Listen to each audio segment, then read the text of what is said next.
Welcome back. Start करते हैं अपना नया लेक्चर और वर्क पावर एनर्जी का ये सेकंड लेक्चर है। पिछले लेक्चर पर हम लोगों ने वर्क के बारे में बहुत ही बेसिक कॉन्सेप्ट सीखा था कि आखिर वर्क कैसे कैलकुलेट किया जाता है।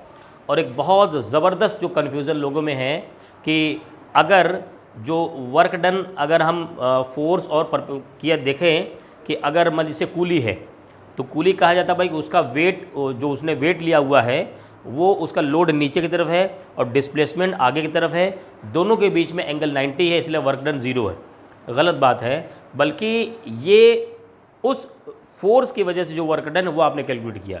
लेकिन कूली पर और भी फोर्स लग रहा है जैसे कि फ्रिक्शन फोर्स। अब वो फ्रिक्शन फोर्स जब आप उसके थ्रू जो वर्क डन कैलकुलेट करेंगे तो उसकी एक अमाउंट आता है, वैल्यू आती है।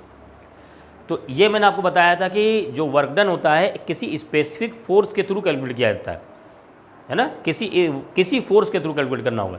ऐसा नहीं कि एक आदमी पर 4 फोर्स लग रहे हैं और आपने एक फोर्स के थ्रू वर्क डन कैलकुलेट कर लिया और कह दिया ये वैल्यू है, नहीं, बल्कि सबका अलग अलग वैल्यू पूछी जा सकती है। अब बात आती है कि फोर्स के भी दो ग्रुप में डिवाइड कर दिया गया, कंजर्वेटिव फोर्स और नॉन कंजर्वेटिव फोर्स।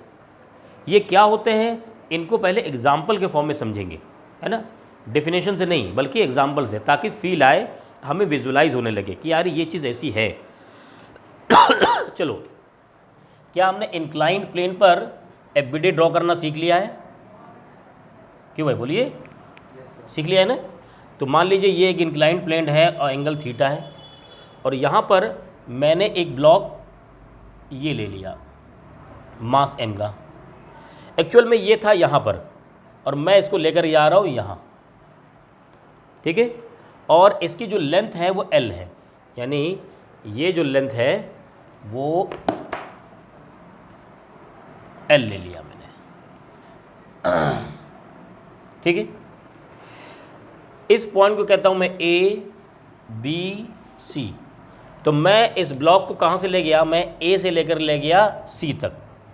तो मुझे कैलकुलेट करना है कि इसका जो ग्रेविटेशनल फोर्स है यानी इसका जो वेट है इसके थ्रू कितना वर्क डन किया गया, इसके थ्रू कितना वर्क डन किया गया। तो जाहिर सी बात है जिस फोर्स के थ्रू पूछा गया है उसी फोर्स को क्या करो, ड्रॉ करो सिर्फ। तो देखो यहाँ पर अगर ड्रॉ करूँ मैं तो ये रहा इसका वेट mg। अब अगर मुझे डिस्प्लेसमेंट देखना है AC डायरेक्शन में तो या तो फोर्स को लेकर के आओ AC में या तो इसके परपेंडिकुलर आओ, तभी तो आसान होगा, क्योंकि force into displacement into cos theta होता है और कॉस थीटा की वैल्यू 0 और 90 वाला निकालना बड़ा आसान है। तो इसीलिए फोर्स और डिस्प्लेसमेंट के बीच में जो एंगल हो ना वो या तो 0 लेके आओ या तो 90 लेके आओ, और इसके बीच का एंगल ना 0 ना 90 है। तो क्या करना चाहिए, कॉम्पोनेंट बना दो। क्या करो, कॉम्पोनेंट बना दो। इसका कॉम्पोनेंट एक इस डायरेक्शन में ये रहा और एक इस डायरेक्शन में। देखो ये थीटा, तो ये सीधे सीधे हम लोग कहते हैं ना ये थीटा, ये क्या हो जाएगा mg cos थीटा और इसे कहेंगे mg sin थीटा, ये कैंसिल। अब देखो जो वेट का फोर्स था वो दोनों डायरेक्शन में आ चुका। अब दोनों से क्या करो, वर्क डन कैलकुलेट कर लो। चलो ठीक है, दोनों से कैलकुलेट करते हैं। ये मैं वर्क डन कैलकुलेट कर रहा हूँ, चलो इससे करते हैं। तो होता है क्या, फोर्स Fs cos थीटा, ये तो फॉर्मूला है, ठीक है। चलो कैलकुलेट करते हैं। फोर्स कितना है, mg sin थीटा इनटू ये कहाँ से कहाँ गया है, A से C गया। किधर गया, यानी मोशन का डायरेक्शन क्या है भाई बताओ, ये रहा मोशन का डायरेक्शन, एक्सीलरेशन A से समझो। तो मोशन रहा A से C और ये फोर्स किधर लग रहा है, C से A। एंगल कितना हुआ दोनों के बीच, 180। तो यहाँ हो गया, ये हो गया force into displacement L into cos 180। समझ में आ गया होगा, force displacement L cos theta यानी कॉस 180। यहाँ से कॉस 180 की वैल्यू -1 यानी ये आएगा -mgl साइन थीटा। ये किसके थ्रू आया, इस फोर्स के थ्रू वर्क डन। अब ज़रा इस फोर्स के थ्रू वर्क डन बताओ मुझे जल्दी से। हाँ, Fs cos थीटा फार्मूला हो गया और फोर्स की जगह लिख देंगे mg cos theta into L into cos 90 एक बात बताओ, ये सब क्यों कर रहे हो? क्या तुम्हें दिख नहीं रहा था ये फोर्स इस डिस्प्लेसमेंट से 90 बना रहा? तो तुमने क्यों नहीं कहा सर 0 होगा? आपको इतना तेज़ बनना है कि फोर्स और डिस्प्लेसमेंट के बीच में एंगल दिखे 90, सर कहो वर्क डन 0, फॉर्मूला लिखने की ज़रूरत नहीं। समझ गए? तो यानी ए से सी अगर मैं ब्लॉक को लेकर गया तो मुझे कितना वर्क डन करना पड़ा? टोटल वर्क डन, ये W1 W2, तो टोटल वर्क डन कितना करना पड़ा बताओ? W1 प्लस W2 यानी माइनस mgl साइन थीटा। ठीक है भाई, ये सबको समझ में आ गया, इसमें तो कोई डाउट नहीं किसी को। अब मैं दूसरा काम करने जा रहा हूँ, ध्यान देना ज़रा। मैं करने जा रहा हूँ इस ब्लॉक को जो यहाँ था, मैं इसको सी पे लेके जाऊँगा, लेकिन इस रास्ते से नहीं, मैं लेके जाऊँगा इसको ए से बी और फिर बी से सी। ठीक है, समझ गए? चलो डायग्राम अलग बना देते हैं तुमको समझाने के लिए। ठीक है, इसको यहाँ मत बनाओ, चलो अच्छा ये रहने दो, कोई दिक्कत नहीं। ए बी सी, समझ गए ना? अच्छा बताओ, इसका वेट किधर है? नीचे, mg, ये एंगल थीटा। अब बताओ अगर मुझे ए से बी जाना हो, ए से बी, तो वर्क डन कितना करना पड़ेगा? जल्दी बताना। किस फोर्स के थ्रू? इसके थ्रू 0। वेरी गुड, फोर्स नीचे की तरफ और डिस्प्लेसमेंट हॉरिजॉन्टल। क्लियर है? दूसरा आ जाओ, अगर मैं लिखना चाहूँ बी से सी तो मैं लिखूँगा F S cos theta. F S का मतलब एफ फोर्स नीचे की तरफ है, एम जी ये दिख रहा, इंटू एल एस एस, यानी बी सी की डिस्टेंस क्या होगी? हाँ बताओ क्या होगी? अरे बहुत आराम से निकाल लो भाई, ये एल है, ये थीटा है, ये कितना होगा? कितना होगा? क्यों एंगल लगा रहे हो? नहीं वो मत लगाओ, तुम लगाने जा रहे हो क्या? मैं बता रहा हूँ, तुम करने जा रहे हो सर कॉस थीटा लगा दें और ये हो जाएगा बी सी अपॉन, अच्छा साइन लगाने जा रहे हो, चलो तुम साइन लगाने जा रहे हो, तुम्हारे तरह करते हैं। Sine is equal to theta के सामने perpendicular B C upon L, यहाँ से आगे एल साइन थीटा। सही है, गलत नहीं है, लेकिन तुम इससे छोटा और नज़दीक पहुँचो ना। मैंने कॉम्पोनेंट बनाना सिखाया है, क्या बताया? जिधर थीटा उधर कॉस। ये रहा एल, नीचे लाओ ऐसे लाओ, नीचे लाओ ऐसे लाओ। जब नीचे लाओगे तो एल कॉस थीटा और ऐसे लाओगे तो बस डायरेक्ट कहो ना, फिर समझ में आया कि नहीं? इसका कंपोनेंट हॉरिजॉन्टल में, इसका कंपोनेंट वर्टिकल में, जिधर थीटा उधर कॉस, थीटा इधर है, L cos theta L sine theta, बराबर हो गया। ये फटाफट जल्दी सीखना है फटाफट सबको, है ना? चलो तो यहाँ आ गया L sine theta into cos, कैसे? हाँ वेट नीचे और डिस्प्लेसमेंट ऊपर, कॉस 180, यह -1 हो जाएगा। क्या आ रहा है? माइनस, हाँ टोटल वर्क डन बताओ, वही हो 1 0, ये वैल्यू और ये वैल्यू को ज़रा मिलाओ, ये रहा। क्या दोनों सेम है? क्या दोनों सेम है? हाँ, इसका मतलब क्या हुआ? अब देखो, अब अपने आ रहे कंजर्वेटिव फोर्स पर।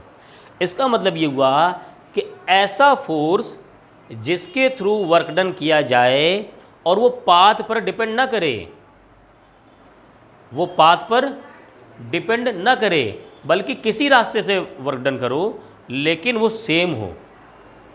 वो क्या हो? सेम हो। जैसे यहाँ से तुम्हें घर जाना है, अब जाने के 3 रास्ते, एक पहाड़ से चढ़ के जाना है और एक नदी में तैर के जाना है और बाइक उठा के जुन से भाग जाना है। और कहा गया भाई देखो तुम जैसे भी जाओ ना, वर्क डन तुम्हारा सेम रहेगा। तो तुम कहोगे हम इतनी मेहनत क्यों करें पहाड़ पे चढ़ें, जब उतना ही वर्क डन होना तुम धीरे से नीचे चले जाएंगे। तो इसका मतलब अगर मैं ए से सी लेके जा रहा हूँ ऐसे, तो उतना ही वर्क डन, और मैं इसको ऐसे लेके जा रहा हूँ, इधर से ले जा रहा हूँ, तो भी सेम वर्क डन। ऐसा फोर्स जिसके थ्रू पाथ पर डिपेंडेंट वर्क डन ना हो, उसको कहते हैं कंजर्वेटिव फोर्स। उसको कहते हैं कंजर्वेटिव फोर्स। क्लियर? अब एक बात समझो, जब कंजर्वेटिव फोर्स की बात आ गई तो जब साइक्लिक पाथ हो तो क्या वर्क डन ज़ीरो होगा? हाँ हाँ, देखो समझो, एक आदमी पॉइंट ए से चला पॉइंट बी पर, फिर बी से चला सी पर, सी से चला डी पर और डी से चला ए, तो कितना वर्क किया? Zero zero.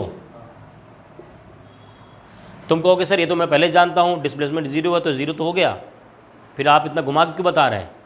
ये हमेशा ज़ीरो नहीं होता, ये हमेशा, ये तब ज़ीरो होता है जब वो फोर्स कंजर्वेटिव हो, जब नॉन कंजर्वेटिव फोर्स हो ना तो ज़ीरो नहीं होता। आओ दिखाते हैं, देखो अभी देखो इसी केस में अभी यही दिखा देते हैं। चलो ए, ये रहा पॉइंट ए, ये पॉइंट बी, एक ब्लॉक, अच्छा चलो ताहा को ले लेते हैं, ताहा साहब ये खड़े रहे और ये इधर जा रहे हैं, ठीक है ना, और ये जब इधर जा रहे हैं तो फ्रिक्शन फोर्स इधर लग रहा, किधर लग रहा भाई? हाँ, तो इधर लग रहा है फ्रिक्शन फोर्स, जब ये आगे जा रहे हैं तो अब बताओ वर्क डन कितना होगा? पहली बार में डब्ल्यू ए बी करते हैं, force displacement cos theta, force कितना है? एफ एस, डिस्प्लेसमेंट है ए बी यानी एल कह दो, मैं इसे एल कह दे रहा हूँ, ठीक है, इनटू फोर्स लेफ्ट में न, फोर्स लेफ्ट में और डिस्प्लेसमेंट राइट में कॉस 180, ठीक है। अब ज़रा उल्टा करो, ये पहुँच गए, ये अपने घर से चले और कहाँ पहुँचा दें इनको? चलो स्कूल पहुँचा दिया, अभी शादी नहीं हुई तो वरना ससुराल ले जाते इनको। तो ये कहाँ जाना था? ये रहा स्कूल, सुबह गए स्कूल पहुँच गए, शाम में फिर स्कूल से इधर आ रहे हैं, यानी अब वर्क डन कर रहे हैं बी से ए की तरफ, फॉर्मूला वही है। अब बताओ फोर्स किधर लगेगा? जब वो अब उल्टा लगेगा ना, यानी वही लगेगा F S E, displacement L, और आ रहे हैं अब लेफ्ट में और फोर्स ले राइट में, तो यहाँ फिर से कॉस 180 है, सही है ना। ये क्या आया? माइनस एफ एस एल, ये आया माइनस एफ एस एल, क्या दोनों मिला के ज़ीरो हो गया? वो तो माइनस 2 एफ एल होगा ना, देखो ये हुआ माइनस एफ एस एल, ये हुआ माइनस एफ एस एल, ये टोटल वर्क डन जो इनका हुआ वो कहेंगे 2 एफ एस एल। असल में ये बेचारे सुबह स्कूल गए और शाम में चले आए पढ़ करके, और शाम में इनके पापा ने कहा कि देखो डिस्प्लेसमेंट तुम्हारा ज़ीरो है, ए से बी गए स्कूल और बी से फिर वापस घर आए, डिस्प्लेसमेंट ज़ीरो, इसका मतलब तुम्हारा वर्क डन ज़ीरो, शाम का खाना नहीं मिलेगा। अब बेचारे ये रोने लगे कि सर दिन भर तो काम किया मैंने, सुबह गया हूँ आया हूँ, आप कह रहे हो डिस्प्लेसमेंट ज़ीरो है तो वर्क डन ज़ीरो है।